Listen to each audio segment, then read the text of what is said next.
Veamos ahora algunos problemas que pueden surgir al usar punteros. Un primer problema son los leaks de memoria, es decir, perder memoria. Cada vez que hacemos el new, al terminar de usar la memoria que pedimos en el heap, deberíamos hacer un delete de esa dirección de memoria para ya decirle al sistema que liberamos esa memoria, que no la queremos usar más y que puede disponer como quiera de esa memoria. Ahora, si no hacemos eso, ¿qué es lo que pasa? El programa pierde memoria. Hay memoria que nosotros reservamos, pero que nunca le dijimos ya no la queremos usar más y nunca la liberamos. En este código ejemplo, por ejemplo, bien sencillo, hacemos el new y nunca hacemos el delete, termina la función main y queda esa memoria que nunca la liberamos. Por otro lado, nuestra implementación de vector tiene un leak que en un rato vamos a ver dónde, dónde está y cómo lo arreglamos. Otro problema con punteros que puede aparecer, que lo veíamos antes, es los dangling pointers. Son punteros que apuntan a direcciones de memoria de los que ya no tenemos control. En este caso, por ejemplo, al hacer delete, ya no deberíamos acceder a esa memoria que, que ya no nos pertenece. Como vimos, las variables locales están en la pila, en el stack, y cada una tiene su scope. Al terminar de ejecutar la función del scope correspondiente a la variable esa de esa pila sale del stack y esa memoria se recupera automáticamente. Ahora, ¿qué pasa si lo que tenemos en la pila es algo que tiene, en este caso, por ejemplo, tenemos un vector b que es el vector que implementamos recién? Internamente este b tiene punteros a estructura que está en el heap, que pedimos explícitamente, dinámicamente. Ahora, las variables locales de la pila se desapilan automáticamente, pero la parte interna que tiene esta b, que nosotros la pedimos, tenemos que liberarla nosotros explícitamente haciendo delete. Por eso está este problema, que es que termina el scope de B, pero nunca se hizo delete del arreglo privado que teníamos de los valores de B. Tenemos que hacer entonces el delete del arreglo interno de valores de nuestro vector. Ahora, ¿en qué lugar hacemos este delete? Bueno, lo que pasa al ejecutarse la función main en la diapo anterior es que nuestra variable b ya termina su scope, entonces sea más llama implícitamente, automáticamente al destructor del tipo de esa variable b, en ese caso al destructor de nuestro vector que implementamos. Para esto tenemos que implementar en nuestra clase, además de lo que ya teníamos, el destructor del vector. El destructor de la clase se nota con este símbolo antes del nombre, o sea, es parecido al del constructor, es igual, salvo que está este símbolo antes del nombre del tipo. En este caso el simbolito este y vec. Bueno, y entonces nuestra implementación de este destructor, lo que vamos a hacer es liberar esta memoria que pedimos en el heap para el arreglo de valores y nada más, porque es la única parte que habíamos pedido explícitamente de memoria dinámica en el heap. Este destructor, como decía, se llama implícitamente cada vez que termina el scope de una variable de ese tipo, de este tipo vec en este caso, este vector. Nunca llamamos explícitamente al destructor de una clase. Existe otra forma alternativa de usar punteros, que son las referencias. Por ejemplo, una variable local se puede declarar dándole un tipo t y símbolo de ampersand, y eso significa que va a ser una variable de tipo referencia, un valor de ese tipo. Estas referencias son punteros que en primer lugar deben ser inicializados apuntando a algún lugar al momento de crearse, y en segundo lugar no pueden cambiar el lugar al que apuntan como así pueden hacer los punteros. Por ejemplo, en este caso tenemos estas dos funciones que hacen lo mismo. Esta, usando punteros, lo que hace es declarar una variable entera a, le pone el valor 41, declara un puntero b que apunta a la dirección de memoria de a, y a través del puntero aumenta el valor en 1 y va a imprimir 42. Esta otra hace lo mismo, lo que hace es declarar el entero con el valor 41, hace lo mismo usando, en lugar de usar punteros, usa referencias y declara que b es una referencia a A. De esta forma, si aumentamos el valor de b, vemos que acá no tenemos que usar el asterisco, el operador de referencia para accederlo, directamente se le aplica automáticamente ese operador. Entonces b igual b más 1 lo que va a hacer es acceder a través de esta referencia b a donde está a y aumentar el valor en 1 y va a imprimir también 42. Veamos bien qué significa esto de que las referencias hay que inicializarlas apuntando a un cierto lugar y que este lugar al que apuntan no va a poder cambiar durante la ejecución. Bueno, supongamos que tenemos dos valores enteros, x e y. Ahora, usando punteros podemos acceder, apuntar a la dirección de memoria, por ejemplo, de x, usando el puntero y después usar el operador de referencia para aumentar el valor de esa variable x a través de p. Si ejecutamos este código, vemos que ahora x vale 3 porque lo aumentamos a través de p. Ahora, en esta línea lo que estamos haciendo es declarando p y definiéndola como la dirección de memoria de x. Como es un puntero, esto lo podríamos hacer en dos líneas. Podríamos hacer que el puntero p, declararlo, después de este momento va a tener un valor basura que no sabemos cuál es, pero a partir de la línea 10 decimos que p apunte a la dirección de memoria, tenga la dirección de memoria de x, o sea que apunte a x, y el resultado va a ser el mismo. Va a haber aumentado a través de p el valor de x. Ahora, con las referencias, ¿podemos hacer esto mismo? Podemos declarar ya una referencia sin decirle a dónde queremos que apunte. Ya de movida vemos que si Lion nos marca que declaramos una variable que es una referencia, pero esta referencia requiere una inicialización. Y si compilamos el código como está, vamos a ver que nos tira un error, no puede compilar y nos dice R se declaró como una referencia, pero no se inicializó. Entonces, para poder usar referencias, tenemos que decirle al momento de declararlo a dónde queremos que apunte. Ahora sí, podemos usar la referencia R para aumentar el valor de X a través de R. Como decíamos recién, cada vez que se usa R está implícitamente el operador de referencia, es decir, que esto significa andar al lugar donde apunta R, o sea que va a ser X, y guardarle el valor, que es el lugar donde apunta R, o sea el valor que tenía antes X más 1. De esta forma, si lo ejecutamos, vemos que aumentó en 1 más el valor de X. Ahora, eso es lo que quiere decir que la referencia tiene que declararse ya inicializándola en un cierto valor. ¿Y qué significa lo otro? Que es que no pueda cambiarse el lugar a donde apunta. Bueno, con los punteros podemos hacer esto, ¿no? Podemos hacer que p ahora tenga la dirección de memoria de la variable i. Y ahora si aumentamos a través de p, aumentamos en 1 el valor, el que va a aumentar ahora es el valor de i. Vemos que x sigue siendo 4 y que y ahora pasa a ser 8. Bien, podemos hacer esto mismo, que es cambiar el lugar a donde apunta con la referencia. Bueno, el problema ahí es que la referencia, justamente cada vez que lo usamos así, lo que hay acá implícitamente es el operador de referencia, es decir, que esto está diciendo el lugar al que está apuntando, cambiarlo con esta otra cosa. Entonces, si quisiéramos hacer algo como r igual a i, lo que está haciendo no es haciendo que r apunte ahora a i, sino que está diciendo el lugar al que está apuntando r con el operador de la referencia implícito, guardarle el valor de i.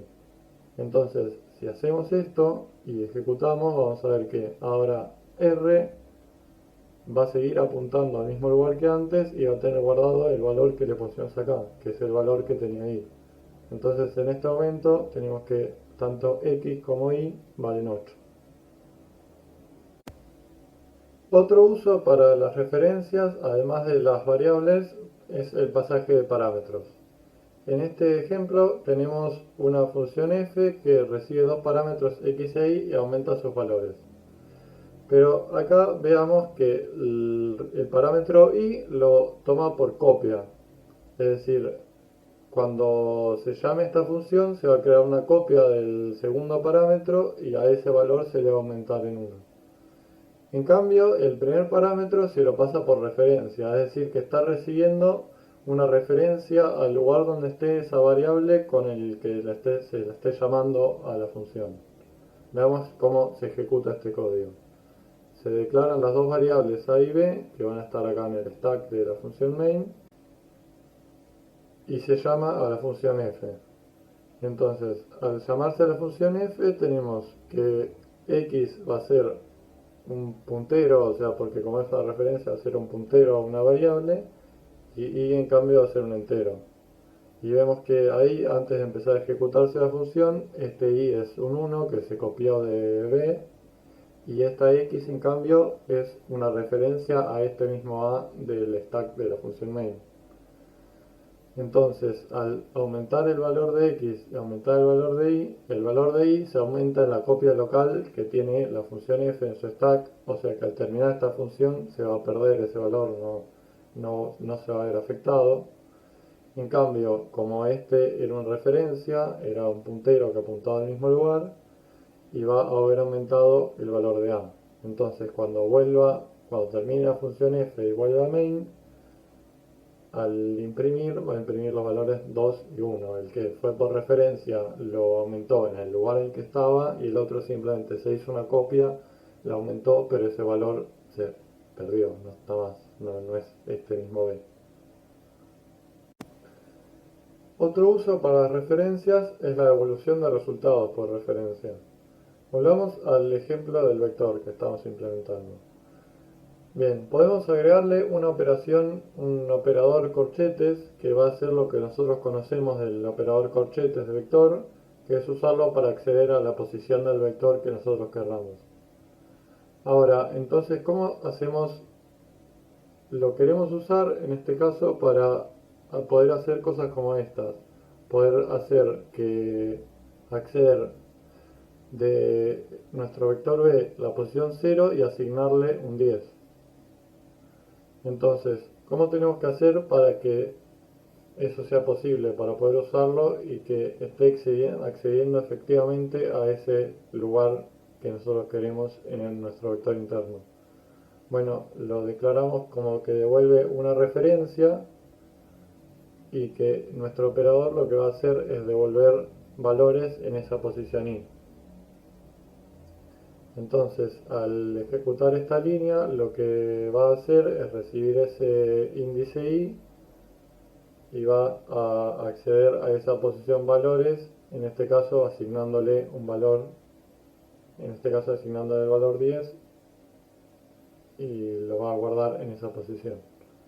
Al imprimirlo nos va a imprimir el valor 10. Supongamos ahora que tenemos una función que quiere que dado un vector queremos que nos devuelva la suma de los primeros dos elementos.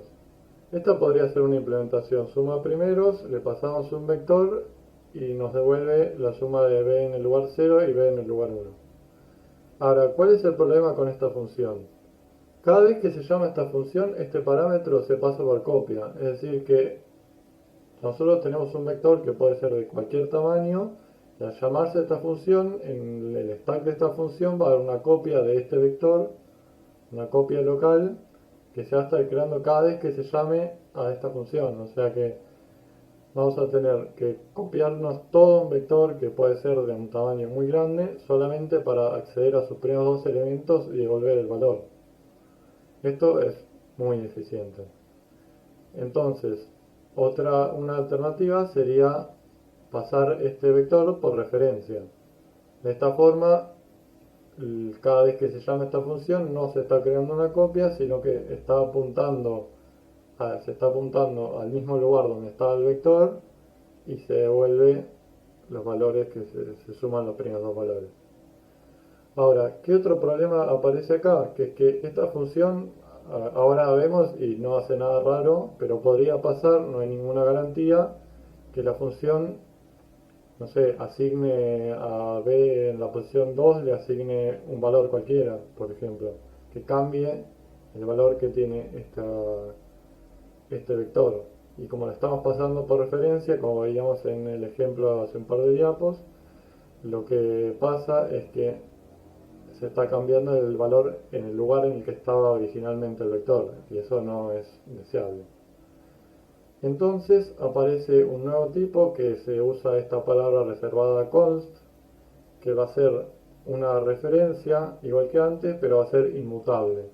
Es decir, que no nos va a permitir, en este caso, por ejemplo, usamos const antes del nombre del parámetro, antes del tipo y el nombre del parámetro, y entonces este vector va a estar constante durante toda la ejecución de esta función. Es decir, que si nosotros en esta función quisiéramos cambiar los valores de este vector, no nos va a dejar, justamente porque este const significa que es inmutable.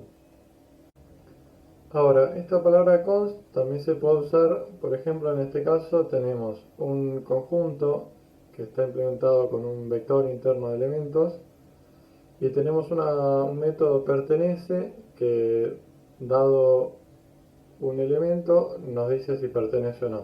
Nos devuelve un booleano que dice si pertenece o no. Este const que está acá afuera, lo que significa es que este método, durante su código, no puede alterar la instancia de la clase conjunto con lo que la esté llamando. Supongamos ahora que queremos agregarle un método al conjunto de recién para que nos devuelva un vector con todos los elementos del conjunto. Tenemos varias opciones. Veámosla una por una. La primera opción sería que nos devuelva una referencia, vemos que está el símbolo del ampersand, a los elementos de nuestro conjunto, los elementos internos de nuestro conjunto. Como no hay un const acá adelante, esta referencia es modificable. Otra opción sería hacer un método que sea const, o sea que el método nos impida modificar la estructura interna de este conjunto, que sí lo podríamos hacer en este otro método de la opción 1, y en este caso que nos devuelva una copia. Como es una copia, después con esta copia podemos hacer lo que queramos y no estamos modificando, o sea que no estamos afectando este const. Ahora, si queremos hacer esto mismo pero volviendo a una referencia, no va a compilar, porque como el método es const, no nos va a permitir devolver una referencia que no sea modificable, porque con esta referencia podríamos modificar estos elementos que no lo está permitiendo este const acá. Para arreglar eso, la opción 4 es que esta referencia que nos devuelva sea una referencia no modificable, sea una referencia const. Ahora, ¿en qué caso podríamos usar cada una de estas opciones? Sin contar la 3 porque no compila. Bueno, depende de estas preguntas. ¿Qué pasa, por ejemplo, si termina el scope del conjunto y todavía queremos usar sus elementos? Bueno, en ese caso, por ejemplo, podríamos crearnos una copia, usar la opción que es crearnos una copia, entonces termina el scope del conjunto, pero nosotros nos creamos una copia de nuestros elementos y la podemos seguir usando. Otra opción, otro caso sería, ¿qué pasa si el usuario modifica el vector de elementos? ¿Queremos que eso cambie los elementos del conjunto o no? ¿Qué pasa o al revés, qué pasa si se modifica el conjunto a través de otro lugar? ¿Queremos que el vector que nos haya devuelto se modifique o no? Bueno, lo importante acá es que los const nos dan la posibilidad de definir qué es lo que queremos. Los const y las referencias nos dicen, no es que haya una forma única de hacer las cosas, sino que dependiendo del caso de qué queramos hacer, tenemos que poner const, no ponerlos, usar referencias, usar copias. Bueno, y algo importante a notar acá es que no es buena idea en general por ejemplo, hacer todo un taller o un TP o cualquier cosa de código sin usar const y agregarlos todos al final, porque bueno, hay que ver cómo están relacionados esos const en las distintas partes del código, por lo que es buena práctica poner los const al principio, saber dónde queremos que las cosas sean const y no agregarlos todos al final. Sobre todo este tema de los const hay también unas diapos y un video extra explicando más en profundidad este tema que está subido al campus.